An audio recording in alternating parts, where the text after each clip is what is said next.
నొప్పిగా అనిపించడం లేదా? లేదు. లేదా? అవును. అసలు నువ్వెక్కడికి వెళ్ళావు? ఏమైందో చెప్పు సీనయ్య. నేను మన ఇంటికి వెళ్ళాను.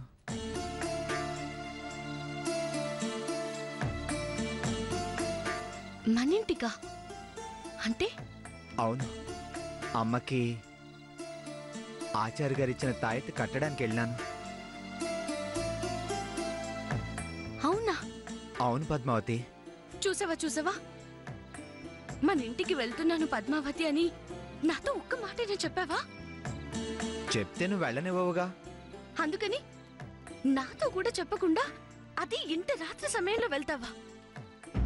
గీ సమయంలో వెళ్ళి రహస్యంగా గా తాయెత్తు కట్టకపోతే అమ్మగా తాయెత్తు తీసుకుంటదా?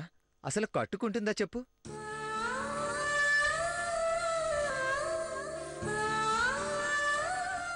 ఇప్పుడు నాకు పూర్తిగా అర్థమైంది. నువ్వు అత్తమ్మకి తాయెత్తు కట్టడానికి వెళ్ళావు. అక్కడ నిన్ను చూసి ఎందుకొచ్చావని యాదగిరి బావగారు, పాండు బావగారు నిన్ను కొట్టి అక్కడి నుంచి తరిమేసుంటారు. అన్నలు కొట్టలేదు. అమ్మకి తాయెత్తి కట్టి వస్తుంటే చిన్న అలికిడి కావడం, దాంతో అందరూ లేవడం జరిగినది. గా జోగయ్య నా మీద ముసుగేసి వాడితో పాటు కొంతమంది కలిసి నన్ను కొట్టిండ్రు.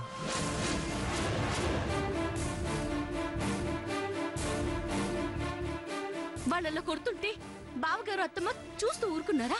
అడ్డుపడలేదా? వాళ్ళు కొట్టేది నన్ను అని వాళ్ళకి తెలిస్తేగా ముసుగు వేశారని చెప్తున్నానుగా.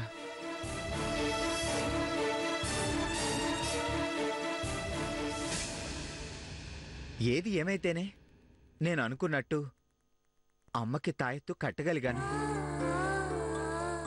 గా తాయెత్తు కట్టినాం కదా, అమ్మకి ఇంకేం కాదు. అమ్మ బావుంటది. అమ్మకి ఎలాంటి కీడు జరగదు. గది చాలు పద్మావతి.